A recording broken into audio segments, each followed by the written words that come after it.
Halo semuanya, yang saya hormati Bapak Ibu dosen.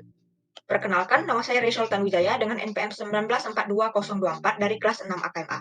Jadi hari ini saya akan menjelaskan tentang draft skripsi saya atau metodologi penelitian saya yang berjudul Determinan terhadap tingkat profitabilitas bank pada bank umum konvensional yang terdaftar di OJK. Hari ini saya akan menjelaskan 5 poin: pendahuluan, kerangka teoretis dan perumusan hipotesis, metode penelitian, analisis dan pembahasan, serta penutup. Yang pertama yaitu pendahuluan tentang latar belakang mengapa saya ingin menjelaskan judul ini. Yang pertama itu bank merupakan perantara finansial yang sangat penting bagi masyarakat. Jadi meskipun perusahaan itu tujuan didirikannya itu untuk menghasilkan laba sebesar-besarnya, tetapi bank juga dapat memberikan kesejahteraan masyarakat karena dia memberikan pinjaman dan menyalurkan dana dari masyarakat kepada masyarakat lagi. Nah, jadi sejak pandemi COVID ini itu menyebabkan penurunan perekonomian di negara, di seluruh dunia. Jadi di Indonesia juga termasuk banyak sektor bidang-bidang perusahaan juga mengalami dampak tersebut. Salah satunya itu di sektor perbankan. Jadi ada satu perusahaan finansial yang bernama BBVA, ini perusahaan finansial multinasional. Dia melaporkan adanya penurunan ROA, tapi ini pada tahun 2017, adanya penurunan ROA pada beberapa negara Asia Tenggara. Jadi yang mengalami paling signifikan penurunannya itu di Indonesia. Oleh sebab itu, saya ingin mengangkat judul ini untuk dijelaskan sebenarnya apa faktor-faktor apa saja yang akan mempengaruhi tingkat profitabilitas bank di Indonesia. Selain dari adanya penurunan itu, ada juga beberapa urgensi penelitian yang mendukung saya untuk harus melakukan penelitian ini. Salah satunya itu saya mengambil dua contoh bank J-Trust dan Bank Utomo Widodo. Jadi kedua bank ini sebenarnya mengalami kerugian. Untuk Bank J-Trust mengalami kerugian sejak tahun 2018 sampai tahun 2021. Dan dapat kita lihat dari rasio-rasionya tersebut, sebenarnya rasio-rasio tersebut telah melewati batas ketentuan yang ditetapkan oleh Bank Indonesia dalam keadaan kondisi yang sehat. Jadi Bank J-Trust ini sudah dalam kondisi yang kurang sehat. Kalau untuk BPR Utomo Widodo, kita dapat lihat juga pada tahun 2020 itu dia mengalami kerugian. Dan untuk rasionya juga sudah sangat tinggi, bahkan ada yang sampai minus untuk ROA-nya. Jadi akhirnya itu Bank Utomo Widodo ini mengalami likuidasi pada tahun 2021 tanggal 21 Agustus. Jadi kalau misalnya kondisi kita sudah kurang sehat, nanti sampai akhirnya kita bisa mengalami likuidasi. Nah, untuk pertanyaan tujuan dari penelitian saya itu sebenarnya saya ada 7 variabel. Variabel independen, kredit bermasalah, CAR, LDR, diversifikasi pendapatan, BOPO, ukuran bank, dan rasio simpanan terhadap total aset. Jadi tujuan dan pertanyaan dari penelitian saya ini sebenarnya untuk masing-masing variabel ini apakah dia berpengaruh terhadap variabel dependennya yaitu ROA, dan tujuannya itu untuk menemukan jawaban dari pertanyaan tersebut. Nah, manfaat dari penelitian saya ini semoga penelitian saya ini bisa dijadikan sebagai acuan atau referensi bagi para pendidik atau bagi para investor apabila mereka ingin membeli saham bank. Untuk kerangka teoritis dan perumusan hipotesis, yang pertama itu tentang profitabilitas bank. Jadi profitabilitas itu merupakan kemampuan suatu perusahaan untuk menghasilkan laba berdasarkan dari aset yang dia miliki. Jadi cara mereka mengelola. Nah, untuk profitabilitas bank ini bagus atau tidaknya itu dapat mengindikasikan bagus atau tidaknya manajemen bank tersebut. Ada beberapa pengukuran untuk profitabilitas bank yang biasa sering digunakan itu ROA, ROE, dan juga NIM. Nah, untuk penelitian saya ini saya menggunakan ROAA. Hubungan antar variabel ini saya merangkum beberapa, dan ini saya mengambil poin-poinnya yang kemudian menjadi hipotesis saya. Jadi saya akan skip bagian ini karena ini saya akan menjelaskannya di bagian hipotesis seperti semakin tinggi NPL maka semakin rendah profitabilitas bank A. Itu akan menjadi hipotesis saya karena saya mengambil mayoritas referensi dari pendapat para peneliti.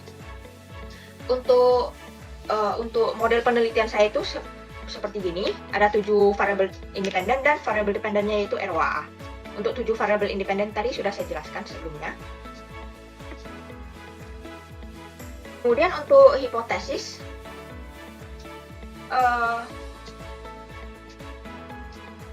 yang pertama itu hipotesis kredit bermasalah memiliki hubungan signifikan negatif. Lalu untuk CAR memiliki hubungan positif, untuk LDR memiliki hubungan yang positif terhadap profitabilitas bank, Untuk diversifikasi juga memiliki hubungan positif.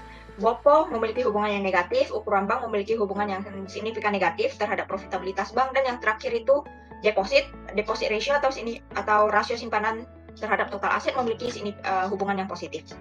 Nah, untuk objek penelitian saya ini, saya mengambil semua bank umum konvensional yang terdaftar di OJK. Jadi saya bisa cek di website OJK. Kemudian definisi operasional variabel saya itu ROAA. Ini semuanya untuk ROAA, kredit bermasalah, rasio kecukupan modal, LDR, kemudian BOPO. Itu saya mengambil rumusnya dari surat edaran yang diatur oleh OJK dan Bank Indonesia. Jadi rumus-rumusnya sudah berdasarkan rumus bank pada dasarnya. Nah, untuk diversifikasi pendapatan, rumusnya itu bisa dilihat ada pendapatan bunga bagi pendapatan operasional bunga, lalu ada pendapatan non operasional dan pendapatan operasional beban. Kemudian untuk ukuran bank ada logaritma total aset, dan untuk rasio simpanan terhadap total aset ini total simpanan dibagi dengan total aset. Untuk uji deskriptif saya di sini terdapat total datanya 429. Jadi untuk 429 data ini sudah saya hapuskan dengan data outlier. Di antaranya ada 2 bank yang belum mempublikasikan laporan tahun 2021. Oke, dari uji statistik deskriptif ini sebenarnya tinggi rendahnya itu ada beberapa tergantung karena bank tersebut sedang mengambil strategi untuk kedepannya agar lebih bagus.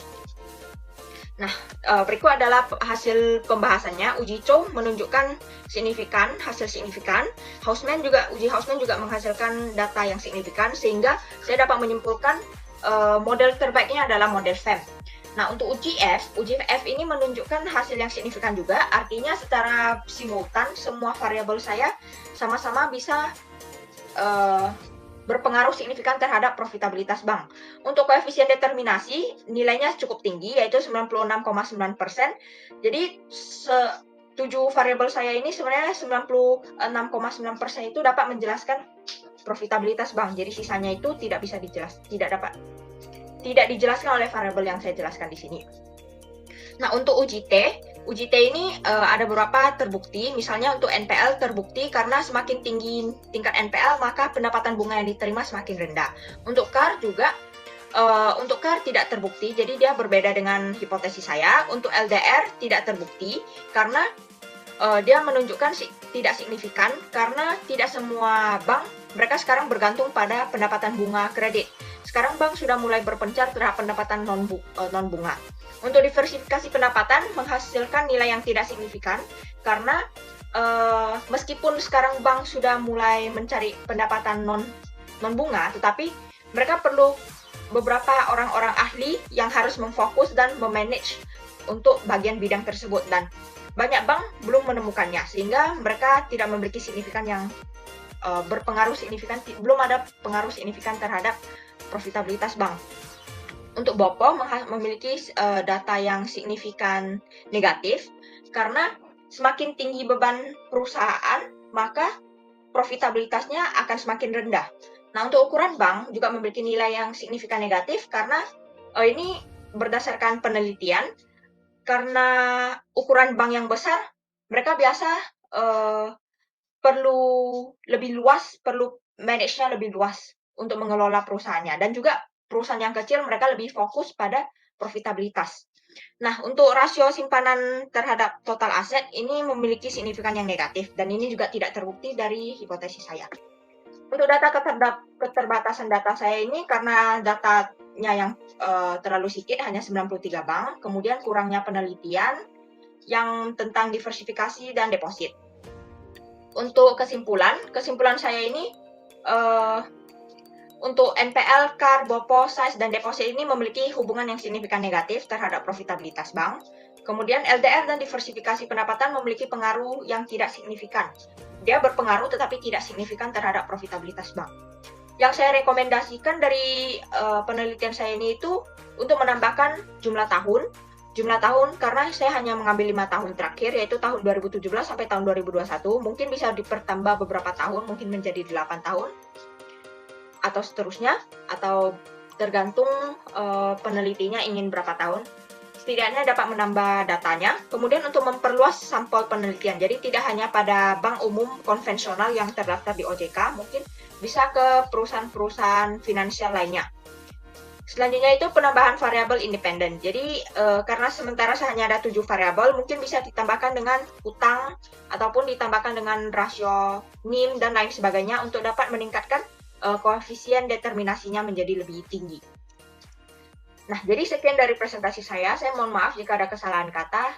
Atas perhatiannya saya ucapkan terima kasih. Untuk link video presentasinya nanti akan saya tampilkan di slide terakhir ini. Terima kasih.